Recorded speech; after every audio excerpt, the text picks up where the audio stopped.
Greetings and welcome back to the Jacksonville Buzz, and this morning we've got a very good show for you, and starting off is a guest who is going to talk all about the Sean D. Delafus Foundation, and that is Joyce Delafus. And so we're great to have her here, and our lovely Buzz contributor, Miss Angela Spears. Welcome, ladies. Hi, Joyce. Hi. Hi, Adrian. Hi. Morning. So I'd love to hear more about how this foundation got started, because Sean was your son. Sean Delafus was my son. He was an amazing son. He was an Olympic trainer in the Julington Creek area, and he had two students who went to the Olympics. One received 2 gold medals, one received 3. And I really didn't know what an amazing job he had done in teaching. And this is swimming. Swimming. Yeah. Hundreds of kids until Sean passed. And when 1,100 children showed up at his funeral, I knew that he had done something very great. He had made a great impact. And I started a foundation. And so today, for this summer, we're in the process of teaching 212 babies, children, moms, dads, and grandparents, all the way from 6 months to 91 years old. So that Teaching them how to learn how to swim. How to swim. Because you're Joyce, you're continuing on his legacy. Yes, I am. With the swimming and encouraging, Yes. and you're teaching about water safety. Tell us more about what you're doing, and this is a year-round program. Yes, we teach water safety, meaning that before they get in the water, we teach them all of the pool rules. Right. On the deck, how you're supposed to act. In the water, how you're supposed to conduct yourself. When you go to the beach, the first thing you're doing is watching the TV weather report so that you can be aware of the conditions at the beach. To always swim near the lifeguard, to never go far away, always just an earshot away.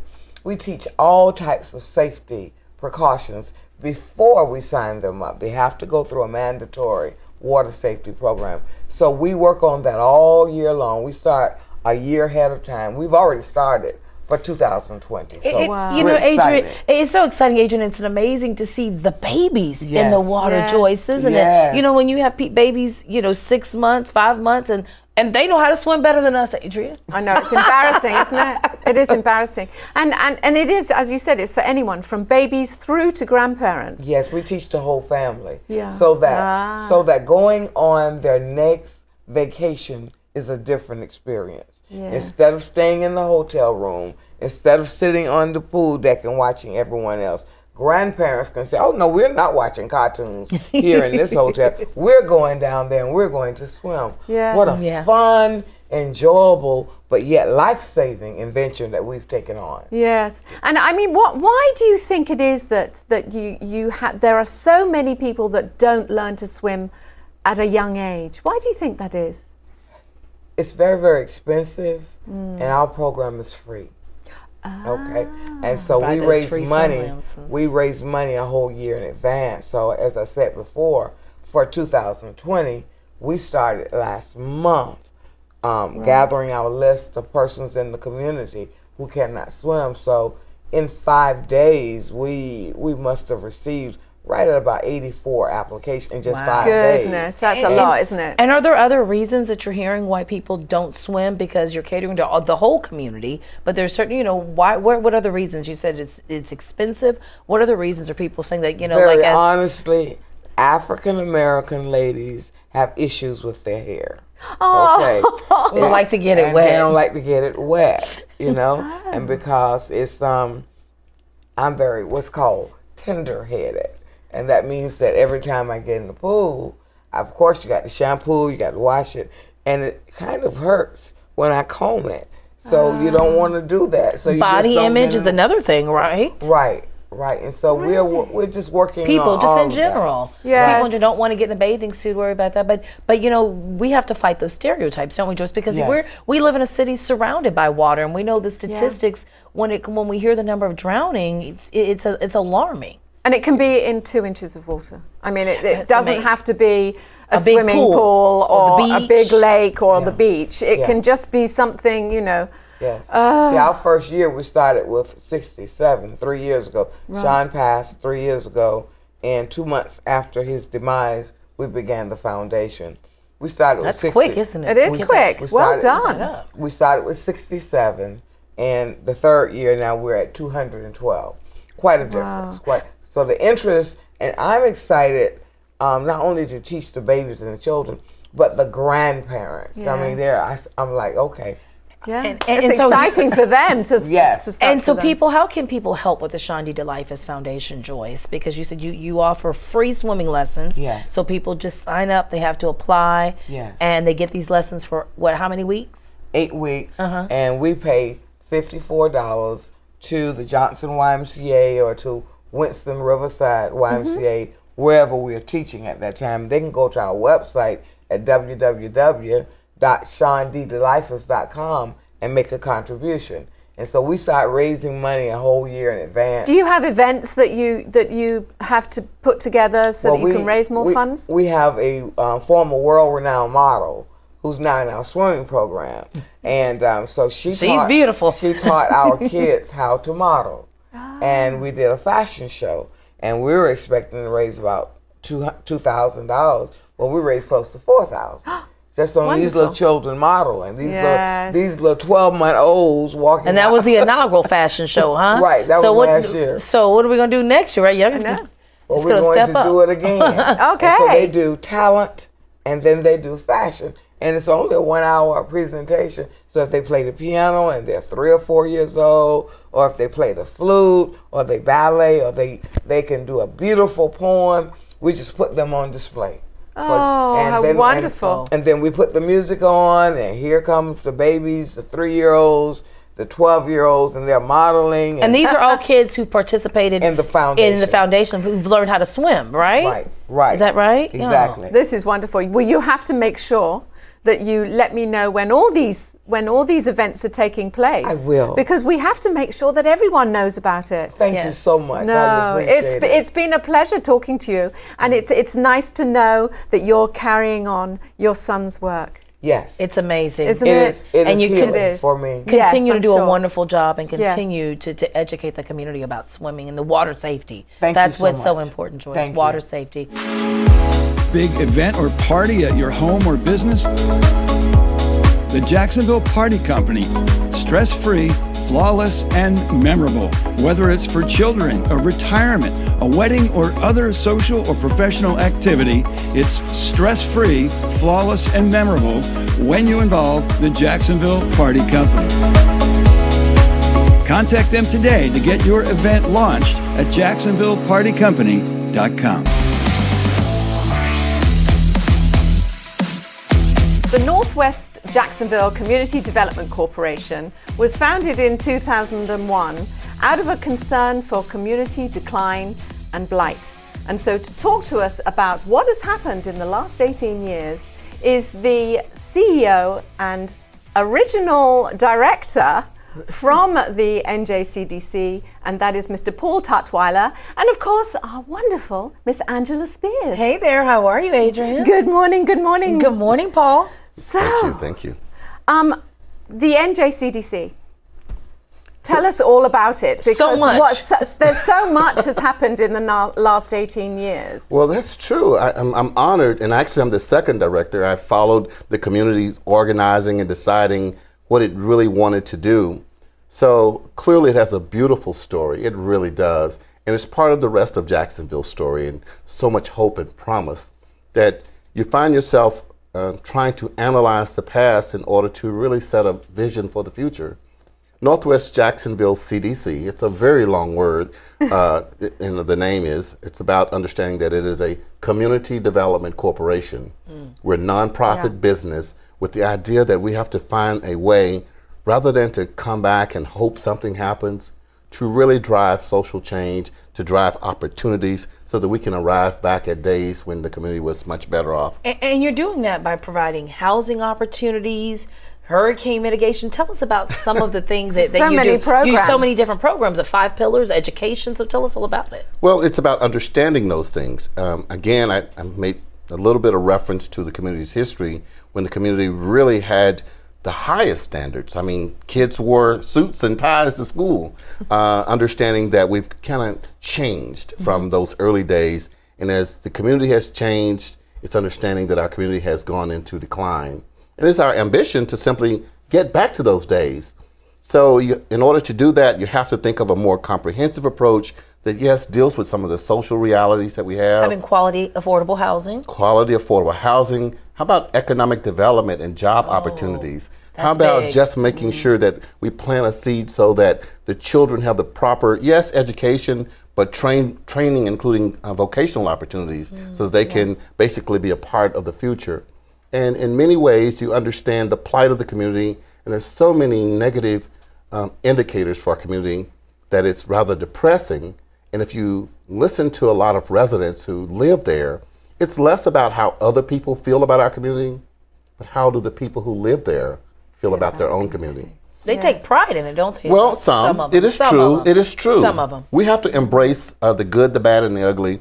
For some, it's about understanding as we work with them to improve their plight in life, that they can work on their credit, work on their income so they can buy a home. And for some of them, it really means, wow, I want to move out of the community. For others, it means this is the place that my grandmother raised me, and there's so many great people that lived in this community. I really want to stay here. Hank Aaron played ball there. There are lots of people who came to, went to national and international acclaim, came from those very streets. So it's a lot to be proud of, but the open question is, how do you get there? And this corporation is simply trying to figure out the methodology in order to make that happen. Now, you've got a lot of different programs. It's not just a case of building houses. Tell us a little bit about some of the programs that you've got, because you work with very closely. You've got some very good partnerships, even with arts and culture. Yes, that is true. But our strongest partnership is with the community itself. Right. We boast of working with 19 different neighborhood associations, just asking them, what do you want? What is it that you desire in order to feel that this is the best community? And from their visions and working with neighborhood action plans and public policymakers, we can't do it simply from a dream. We have to have the foundation for businesses and other corporate partners like community cultural groups, as well as many different agencies who have different ideas, but they work independently. If we work together, we can make a big difference. And it's about bringing art, right? Putting the art in the community. That's an example of sprucing it up. Where you're talking about the cultural council, that partnership. Well, like that idea, Angela, was born from actually a Justice Department study that suggested that where neighborhoods are clean and beautiful and where art exists, they're less volatile. If you feel good about your neighborhood, if you're so proud, it's like, wow. So guess what we did? Yeah. You know what we did last year? We actually partnered with the groups to have some local artists paint murals on our building as an expression of our sense of community and making people feel absolutely wonderful about their community. Now, you mentioned that you were a non-profit. How do you raise the funds? We beg. No. We actually we partner with Adrian, please.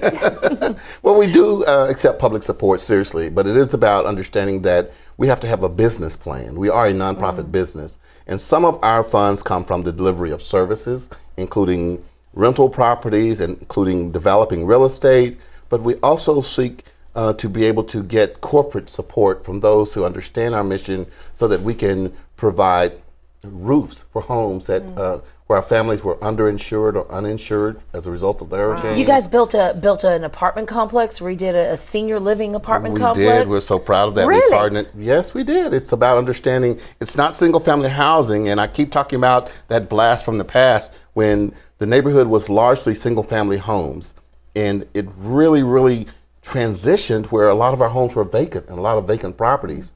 So our earlier plans were simply to do something about the low quality rentals that many of our community people rented in, but some of them were seniors. And they were slightly above squalor, and people who are just profiteering don't care necessarily about the tenants. But it also drove crime and blight. So we were able to very fortunately acquire a site, demolish the former site there, and come back with a state-of-the-art senior independent living facility. Fantastic. We're proud of that. We did it in partnership with VESCOR. Well, I know that we could sit and talk about this for We go on probably and on, most, right? most of the morning because it's but it's so nice to even just have a snippet of information about such a valuable corporation that's actually you. working here in Jacksonville. So thank you for coming in to tell us about Well, it. thank you for hearing me out and inviting me, and it's a wonderful thing we have in Anytime. Jacksonville. Thank you, Paul. Anytime. We so appreciate you. Come back and tell us more. More stories. More stories. You guys are great. Thank you. And we'll be right back after these next messages.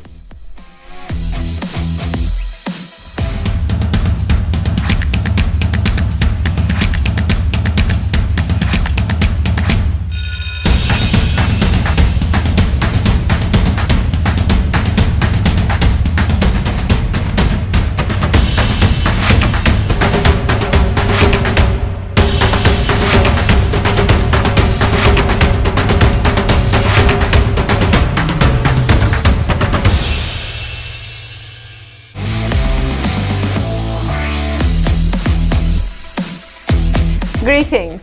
I'm joined in the studio today by Brianetta Humphrey, who 6 months ago opened up the Talk of the Town boutique. Fantastic boutique right here in Jacksonville. And we're going to talk about what makes it unique. So welcome, Brianetta. It's such a Thank you. pleasure to have you here. Thank you for having me. I'm glad to be here. So first of all, tell me a little bit about yourself. Okay. And how you came to be here in Jacksonville before you opened Talk of the Town. Okay. I'm a military wife. My husband's ex-Navy.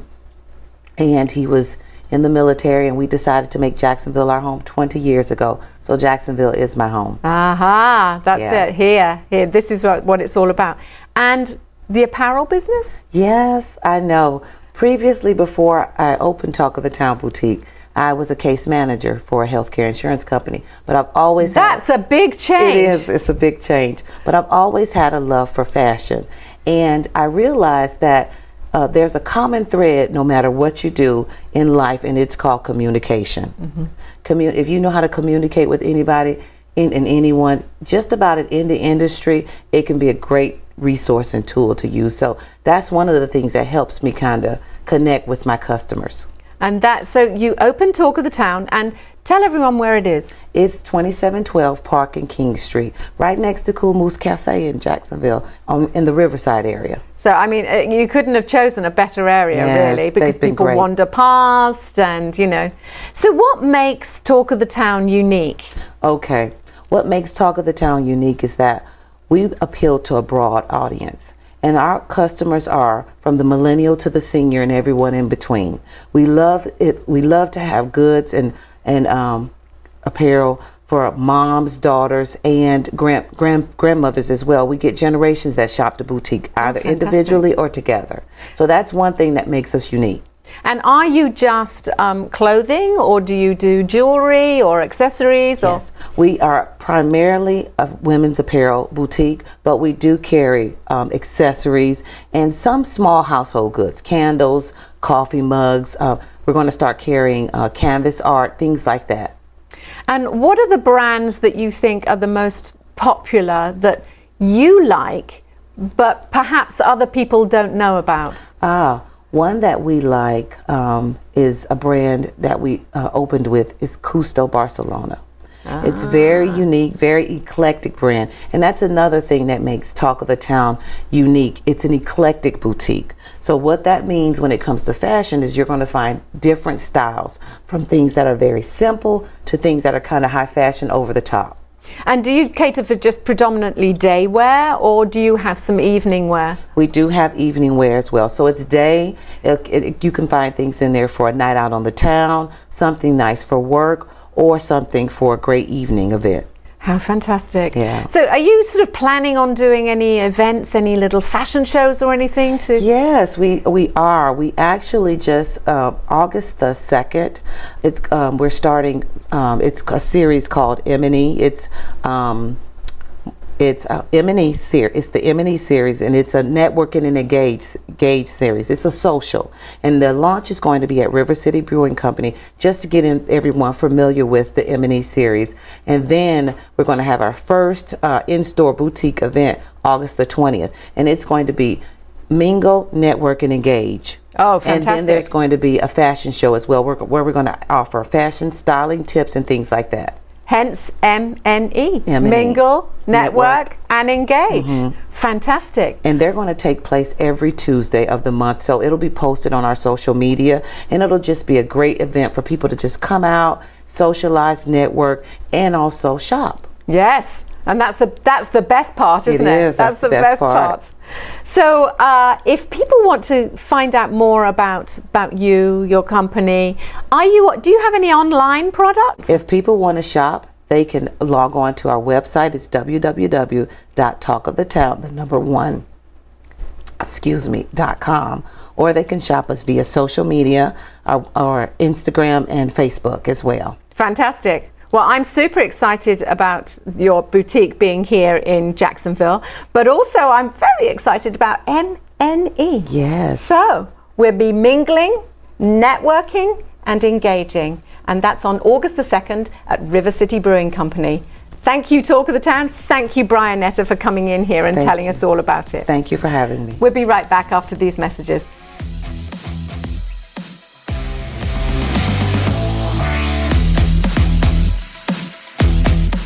She's Fierce is a global movement to empower women. And we're lucky enough today to have the founder of that movement here in the studio talking to Angela and I. And that is Kelly Youngs. So welcome, Kelly. Thank you so much for having me. I'm so grateful to be here. Oh, I mean, we're fascinated.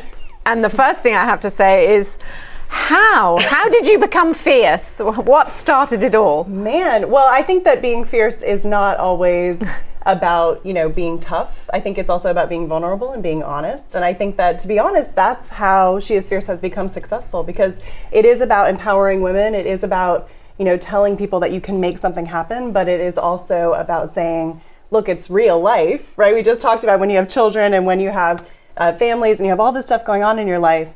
You've got a lot to deal with, and we're all in this together, so let us support each other and let's get inspired by other women who've been able to make things happen. And you have workshops, you have summits, you have speaker series with She is Fierce, and bringing in dynamic women, and dynamic women get to meet each other as well at these events. Yeah, and honestly, that's been, for me, one of the most exciting things for what we've done. So as you said, we have lots of live events, but we also have a global online women's membership community for professionals and entrepreneurs. And so we have women who meet online who have never connected in real life, who actually go into business together, who support each other, who become accountability partners. And then it's super fun to go to an event and actually see that take place in real life. It's wonderful because you get a chance to network with so many people and say, here's my business card, let me take yours, and then following up.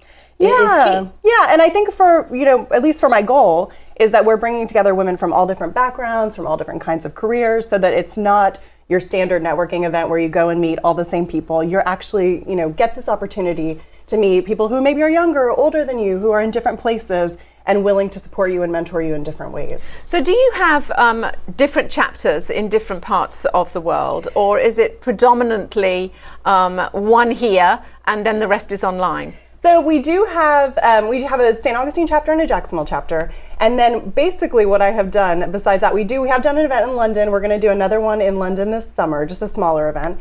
But we are London. doing, yes, in London, very fancy. excited. Yes. Wow. I know. Fierce. She is. Well, but yeah, so primarily I originally thought we're going to do all of these different chapters, but what I have found is that the online community and the ability to bring all these women together and connect them with people locally where they are, but also bring them together online and give them the opportunity to, access all kinds of workshops and, guidance and coaching, but also access women that they might never have connected with, whether they live in a city or they live really far out in a rural area and have all these big ambitions and want to do something big, but don't have anybody to really ask for help. You have an upcoming event. We do. I am so excited. In Jacksonville, we have, I'm calling it the event of the summer, at the Cummer Museum and Gardens, and it's featuring Lakeisha Burton, who is the executive director of PAL. We talked with her. We guys know her. Yes, fantastic. She is, and I'm so lucky because Melissa Ross from WJCT is our Jacksonville chapter leader, and she's the one who connected me to Lakeisha, and I was I've been telling everybody that I feel so lucky because Lakeisha, she just has this incredible energy. Yes. And for us, that's really what makes an event, right? Going to an event where you meet lots of people and it's fun and it's exciting, and also the person who's actually sharing their story wants to be there, wants to inspire you. And so I'm just super, super excited to hear Fantastic. Lakeisha talk. Now, So you it's next started Wednesday. 2015, 2015, yep. and you've grown to, how many people can you actually say that you have as part of your organization now? So it's probably a little bit more, but I think it's safe to say we have about 150,000 women wow. in our world. So that's people who are on our email list or social media followers, and then we have members. So those are people who are either part of an organization that we're partnered with or who are paying members all over the world. So Are you going to have an upcoming, as you mentioned, it's online, but are you going to have an upcoming face-to-face workshop that where women yes, can get together? we have our summit coming up, and that is for women in North Florida, but also women coming in from out of town on September 19th. Thank you for asking that question because I am super excited about it. And that is a little different from our speaker events, even though we will have inspiring speakers there. That is really about coming, being present, setting your goals, and we're going to be looking ahead to 2020 and really trying to give people the passion, purpose, goal setting, confidence, branding, all of these pieces that will just elevate where they are in 2020. So it's September 19th, but we're really going to be focusing on where are you going. And so for the future for She Is Fierce, because I'm sure when you first started this 4 years ago, you had no idea where it was going to go. No idea. And I had an infant and a 2-year-old. Oh, and I was crazy. You're still crazy running around, right? I am still crazy, but now even when sometimes I feel Crazy overwhelmed running now, I around, think yeah. like, what was I thinking at the time? So I had truly no idea, but it's been amazing to watch it come to life and to kind of shift and adapt as I actually see what works for people and what's Yes. most powerful. And I shared before, I originally thought, we're going to do these chapters in different places. And I love doing it where I live because it's such a great opportunity to get course. connected. But I've really found that online space is so powerful in a way that I honestly didn't even give credence to before. And it's wonderful because women are able to connect, and it's us empowering each other, Yes. us supporting each other. Yes. Yeah. And Yes. that's so critical and so crucial at this time. Yes. Let's Yes. hear it for the women. Yeah. I can only say yes to that. Women rock, girls rock. Well, thank you for coming in. Thank you so much. It's a delight to hear all about it. I think you've done magic in the last few years. Thank you. And long may that last. Yes, and I so as appreciate a it. woman, I'm delighted. Well, So and that I means hope that you guys you'll will both have to go come. home to the event in London. Yeah, oh my goodness. Yes. Oh my goodness. To go to that, I yes. will. Yes, I will keep you posted. Perfect. You can book your flights. Well, hopefully she I'll see can- you next week at Lakeisha's event at the There we go. Cumber. And then There she'll go we to the go. event in London. Yes, exactly. Visit kinfolk and then come back. And for more information, Yep, you can go to sheisfiercehq.com, or if you want to get a ticket for next week, it's on Eventbrite. there we go. Thank you, Kelly. Thank you so much. She is fierce, remember that. And we'll be right back.